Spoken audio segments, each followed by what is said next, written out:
No tervepä taas. Minä tuossa aloittelin kuusiajan leikkuuta ja vähän ongelmia oli noiden latvuksien kanssa, kun ne on niin paksuksi päässyt, niin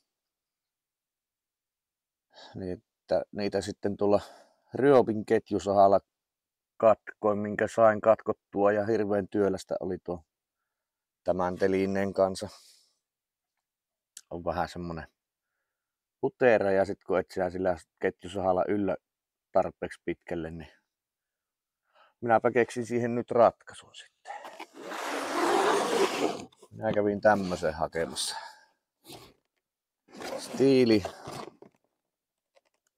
Stiili oksasaha.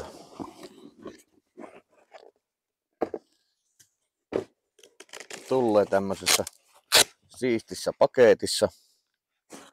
Siinä on oksasaha. Sitten on laturi, yksi akku. Saa nähdä kauan tää aina kestää sitten. Mutta jospa se sen verran kestää, mitä aina tarvitsee. Ja sitten on tämmönen näppärän näköinen ja kokoinen. Ei hirmu painava tämmönen tää saha. Niin tällä olisi tarkoitus nyt sitten ruveta koittamaan taistella tuota kuusiaitaa vastaan. Ja tämähän on siitä hyvä, että tämä saha, että tämähän käy sitten muuhunkin kuin tuohon oksasahaukseen. Voidaan askarella jotain, niin sahata lauttaa tai jotakin, mitäpä milloinkin. Mutta eihän tämä niinku itsestään riitä. Nythän mulla on vielä lyhyempi ulottuvuus, mutta sittenpä minä otin tämmösen siihen kaveriksi. Elikkä tämmönen jatkovarsi. Enpähän nyt tuota pittuutta tiedä. No, tuo on nyt kuitenkin reilu 2 metriä nyt lyhennettynä tuo kuusiaita, niin kyllä tällä jo noita latvuksia saa tästäkin, että ei toki niinku joutuu, tässä ei sitten pysty kääntämään tuota kulmaa, että se on mikä on, mutta kyllä varmasti tuosta telineellä niin paljon helpompi on tällä ruveta lyhentämään kuin mitä sillä ketjusahalla. Siinähän se olisi paketti valmiina. Tuo teräsuoja vielä talteen tuosta ja tämähän toimii. Nää. Minäpä ruppeen tuossa pistämään pukkeja paikalleen tuonne, niin kokeillaan vähän miten tuo pelaa.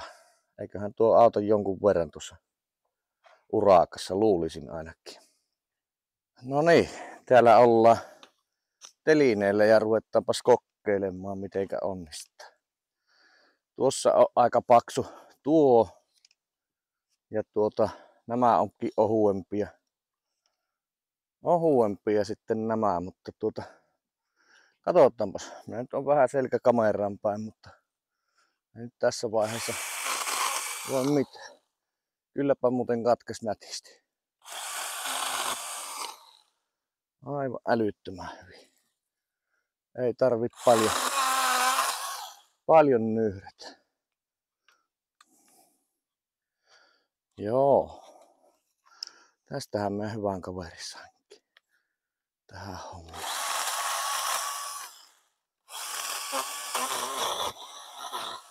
Kyllä katkee. Hyvä on tämä peli kyllä.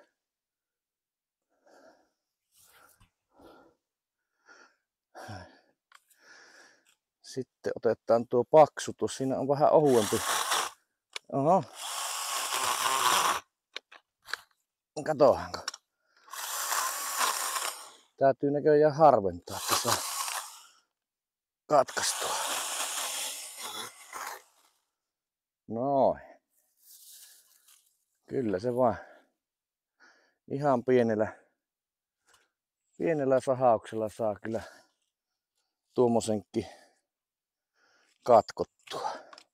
Minäpä otan tästä nyt mitä yllän ja sitten tulee vielä näyttämään paksumpia ainakin tosta, mitkä meni ihan heittämällä. No, loput jätetään kyllä sitten siihen pensasleikkurille. Nuo on sen verran ohuimpia, että nuo pitää kyllä sitten sillä saada. No niin. Mäpäs tuun täältä alas, niin näytän sitten vähän, että minkälaista oksaa sillä vaan surauteltiin poikki.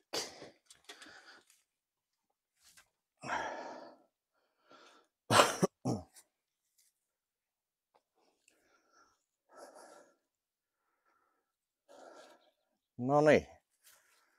Tämmöstä. Mitenkäs se tarkentaa tuohon? En tiedä tarkentaako, mutta mitähän tuo olisi? 3 senttiä, ehkä ei ihan niin paljon, 2,5. Sitten tämä paksu, niin tämähän rupeaa olemaan jo siinä, no kyllä varmaan se 4 senttiä. 4 senttiä varmaan aika lähellä. Pitääkö minun tuo ruma naama tuohon, että se ei se taida tuohon tarkentaa, mutta kyllä se aika paksu. Ihan pienellä surauksella saa poikki. Ei kyllä mennyt niin sanotusti rahat hukkaan nyt tässä hommassa. Pakko myöntää. Hyvä kampe. Ja tuon telineen kanssahan tuolta yltää hyvin aina 2 metrin pätkän kerralla. Melkeinpä, no joo, varmaan lähempänä. Onhan tuossa enemmän kuin 2 metriä. Tuossa on kohta vähän pitempi pätkä, niin senhän näkee sitten, mitenkä pitkältä alalta sitä ottaa kerralla.